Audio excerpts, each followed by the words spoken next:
Faut-il jouer un favori déclassé à 1,5 contre 1, une base en or à environ 10 contre 1 intéressante, un choco dont l'entraîneur est chaud patate, ou un tocard du jour pas piqué des hannetons et peut-être une belle trouvaille? Eh bien, ce sont les questions auxquelles je vais tenter de répondre dans cette vidéo. Bonjour les amis turfistes, c'est Simon, j'espère que vous allez bien, que vous êtes bien installés et que vous avez de quoi noter les infos. Pour ce grand national du trou, nous allons dans le nord, dans le schnorr au Croisé-la-Roche avec 16 partants, 3 poteaux de départ, 2008, 2825, 2850. Oh, comme il est bien fait ce tableau, regardez voir. C'est pas beau ça, on sait en un coup d'œil. Presque tout sur le quintet.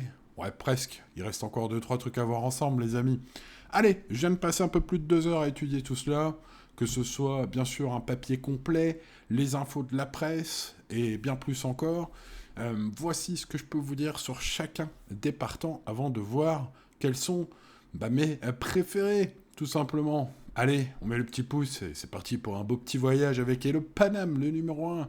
Que faire avec ce 1? Il a montré de la tenue, du courage récemment. Il demeure rarement déféré des 4, comme aujourd'hui. Alors, il est souvent à moitié déféré.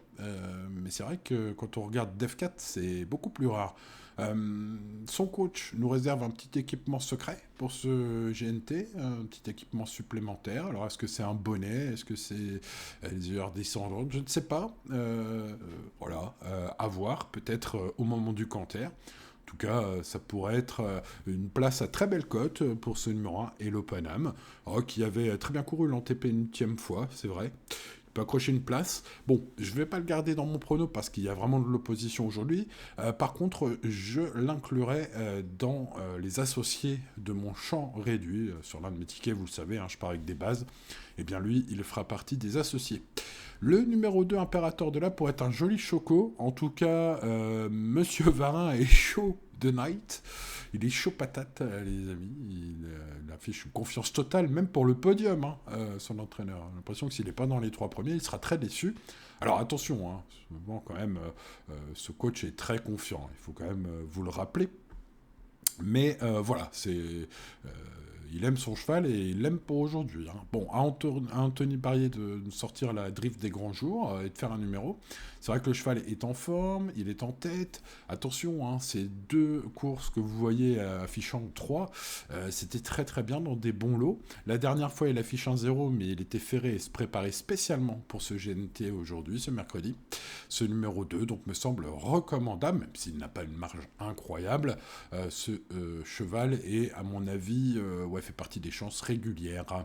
Le numéro 3, Incha Jocelyn, aurait pu finir sur le podium à Caen, sans sa faute fatale au moment au moment de la ligne droite finale, au début de ligne droite finale. Bon, il garde une bonne chance malgré une opposition relevée, il peut finir fort, sera à grosse cote. Si son pilote arrive à le canaliser au moment de le lancer, pas comme la dernière fois, ça peut le faire.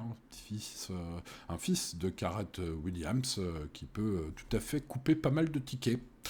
Cheval polyvalent, attelé et monté, Gordon Mijak, le numéro 4, a les moyens de bien faire. S'il reste sage, c'est pas son point fort cette saison de rester sage. D'ailleurs, ce cheval-là a usité pas mal de pilotes, non sans difficulté. J'en cite quelques-uns parmi d'autres. Benji Rochard, Paul Ploquin, Johan Le Bourgeois se sont un peu cassés les dents avec ce 4. Donc aujourd'hui, c'est GG, Gabriele Guelormini, qui tente de s'y coller. Bon, voilà, pour une grosse surprise, ce serait pas impossible, ce serait pas une énorme surprise. Ce numéro 4. Maintenant, d'autres me semblent préférables, parce qu'il n'est pas très fiable, ce 4, tout simplement. Jongleuse de lune, le 5 est en grande forme, comme le prouve sa victoire récente. À Vincennes, c'était le 3 mai dernier, avec un bon parcours caché, il peut se glisser à l'arrivée. Sa forme est sûre, il semble même un peu sur la montante, ce cheval, même si, évidemment, on notera l'absence de Franck Nivard-Sulky, qui a été retenu par le grandissime favori. Mais malgré tout, c'est une chance régulière. Au premier poteau, c'est top au niveau engagement, et la forme est sûre. L'écurie est en forme. Bref, beaucoup d'atouts pour ce numéro 5. Passons au numéro 6, hold-up du Sattel, qui pourrait peut-être tenter le hold-up sur le grand favori, les amis. Et oui, Pierre-Yves Verva est à la maison. Hold-up du Sattel connaît parcours, enfin en tout cas la piste du jour comme sa poche. Elle a déjà gagné. Très régulier depuis des mois, et à la fois frais et tout neuf cette année. Voilà, un cheval qui, certes, a besoin d'un bon parcours. Pour battre le grandissime favori, il faudra vraiment choper un bon dos et ouais, faire une drive au top pour Pierre-Yves. Mais je trouve que malgré un ou deux chevaux de grande qualité, il trouve une occasion en or de choper le podium, là, après 2 bonnes courses en étant 6e et 4e. Sa cote va être sympathique. Bref, il a quelques atouts pour être choisi en bas en or, on verra cela. Le numéro 7, Habit de soirée, est bien placé en tête et à l'aise sur le profil du Croisé-la-Roche. Parfois là, quand on l'attend pas, il mérite une belle note de méfiance. Vu sa cote probable et son bel engagement au premier poteau, je vais mettre Habit de soirée dans mes champs réduits, car c'est un trouble fait possible. Cheval de grande qualité, Django Vici en 25 mètres, a surtout montré sa qualité à Vincennes. Bon, ceci dit, sa seule tentative au Croisé-la-Roche, il a gagné, voilà. Il devra compter sur un bon déroulement. Rendre 25 mètres, ce sera plus pour une place. Maintenant, c'est Benjamin Rochard. Il faudra qu'il trouve le bon dos pour se faire ramener. Voilà, un cheval qui fera partie des quelques regrets au moment du choix. Horatius Della, je vais garder ce numéro 9, bien qu'il rentre 25 mètres aussi. Il vient de bien courir. Il apprécie ce type de piste, car il s'est imposé sur le parcours lancé de cet hippodrome. Là, c'est départ volté, bien sûr. Il y a aussi la même distance en mode départ autostart au croisé. Il en a gagné une sur les 2008. Départ autostart. Bon, alors évidemment, sa position seconde échou, ça me refroidit. Il me semble quand même compétitif pour les places. Le numéro 10, Invictus Maliba, n'a pas été trop heureux dans les déroulements de course ces derniers temps. C'est un bon cheval, il est en forme, placé possible. Jugé sur ce qu'il fait de mieux, mais il devra avant tout bénéficier d'un parcours aux petits oignons avec Alexis Colette. Question de pilotage pour ce numéro 10 qui fait partie des quelques regrets. Continuons avec le numéro 11 et des darlings de mieux en mieux engagés, je trouve, ce cheval, avec Franck Ouvry, qui est à la maison dans le Nord. Il connaît l'hippodrome comme sa poche. Et des darlings peut finir fort. C'est à Franck de la jouer fine avec ce 11, mais c'est une possibilité. Le numéro 12, Harley Gemma, effectue une rentrée après 4 mois sans courir. Bon, Marc Sassy indique qu'il a du travail, mais d'entrée de jeu, même s'il est déféré des cas, je trouve que c'est dur face à l'opposition proposée ce mercredi. Bon, une petite place, si tout se passe comme dans un rêve, mieux me semble compliqué aujourd'hui pour ce 12. Happy Danica, le numéro 13, est une jument efficace en province, qui peut surprendre si tout s'aligne bien dans le parcours. C'est une fille de Briac d'Arc qui adore le tracé du jour. Alors, comme elle est abandonnée par les pronostics de la presse, la partie pourrait être sympathique si vous tentez ce cheval. Ça pourrait être la trouvaille du siècle, vu sa cote probable. Bon, ça dépendra évidemment des parieurs en temps réel, en direct. Mais je trouve que peut-être la trouvaille à tenter. En tout cas, je trouve qu'on peut rien lui reprocher de grave. En tout cas, c'est numéro 13, Happy Danica, sera mon tocard du jour. Titré de groupe 2, Jazzman de Bayeul est au top et performant corde à gauche. Il vient de battre 2 cracks. Il semble courir un peu tout seul dans le lot du jour. Rendre 25 mètres comporte toujours des risques, mais en tout cas, il possède une première chance complète à défendre. À Franck Nivard de pas se foirer. Mais en tout cas, si Jazzman de Bayeul fait sa course, 14, beaucoup ne verront que sa queue. Pour moi, c'est grandissime favori logique, incontestable en tout cas au papier. Et puis on termine cette étude par les chevaux qui rentrent 50 mètres et qui sont ferrés. Je vais donc les rayer. J'aime le foot fait sa rentrée, je raye. Hidalgo Denoé reste ferré et prépare une autre course, un autre objectif, à noter peut-être sur vos tablettes, en tout cas aux 50 mètres ici. L'impasse sur le 15 et le 16 est conseillé. Allez, on passe sélection hold-up. Espérons que ce soit un joli hold-up sur le favori, avec ce hold-up du Saptel qui va être à cote plus intéressante que le grandissime favori, forcément.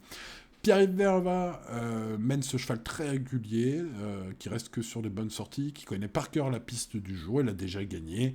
Il a besoin d'un bon parcours. Pour battre le favori, il va falloir que ça se passe bien, mais il a 25 mètres d'avance, ce numéro 6. Donc, sur le grand favori. Donc, écoutez, ça se tente. En tout cas, pour une base dans les 5 premiers. Jasmine de Bayeul court tout seul dans ce quintet. Pourquoi donc? Je l'affirme haut et fort. Parce que déjà, il est titré de groupe 2, d'une part. Et puis la dernière fois, il s'est imposé devant Iroise Delanoë, remarqué dans le Prix d'Amérique. Et Ulysse Diguéo. Ulysse Diguéo, véritable cheval de l'année pour moi. Puisque je suis totalement influencé par mes jeux et mes conseils sur le service VIP avec Ulysse Digueau, qui nous a fait gagner des milliers d'euros depuis une paire d'années. Donc voilà, évidemment, Ulysse Digueau, il porte une place très chère à mon cœur. Hein. Et puis je me rends compte en 13 ans de service VIP, en général, il y a un cheval comme ça par an qui nous fait gagner plusieurs fois avec des belles cotes. Et cette année, depuis un peu plus d'un an, c'est Ulysse Digueau. Hein. Donc voilà, écoutez, c'est une ligne évidemment que j'ai pris peut-être trop à cœur pour faire une déclaration sur Jasmine de Bayeul aujourd'hui.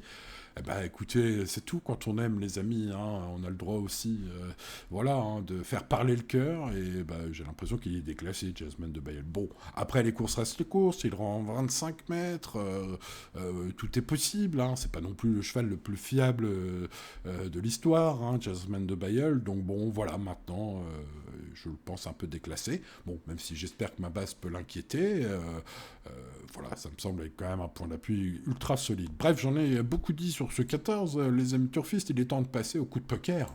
Allez, on commence par le choco du jour avec Imperator Della numéro 2, l'énorme, la grandissime, l'ultra confiance de la part de son coach, hein. Tout simplement, il vise le podium, Mathieu Varin, écoutez, c'est dit. Le cheval a très très bien couru l'ANTP l'ultième fois et l'avant-dernière fois. Donc écoutez, ce numéro 2, après s'être préparé ferré pour ce GNT, aujourd'hui où il est déféré, me semble recommandable, en tout cas pour mettre sur un ticket logique. Dans la série coup de poker, tentons le tocard du jour rapide Danica. Là, il va y avoir de la grosse cote sur ce numéro 13, normalement, vu qu'elle est abandonnée par les pronostics de la presse. La partie n'est pourtant pas perdue d'avance pour ce numéro 13. Si bon parcours, ça pourrait être une jolie trouvaille pour cette fille de Briac d'Arc qui adore le tracé du jour et qui est toujours très efficace en province, qui paye peut-être le fait qu'elle n'ait pas forcément brillé récemment dans des grosses courses. Sur la cendrée parisienne, mais bon, Puis Danica me semble être au Croisé-la-Roche dans des conditions qui pourraient lui permettre, pourquoi pas, de surprendre. On l'a vu, le 6 pourrait inquiéter le 14, qui me semble toutefois quand même bien déclassé. Le 2 fait l'objet d'une énorme confiance de son entourage, on verra ce qui se passe en piste. Et puis parmi les autres partants, les bons outsiders me semblent être le numéro 13, on a vu qu'il pourrait être une très belle cote à l'arrivée, on regardera ça des deux yeux. Jongleuse de lune, c'est la logique, au premier poteau, en grande forme, et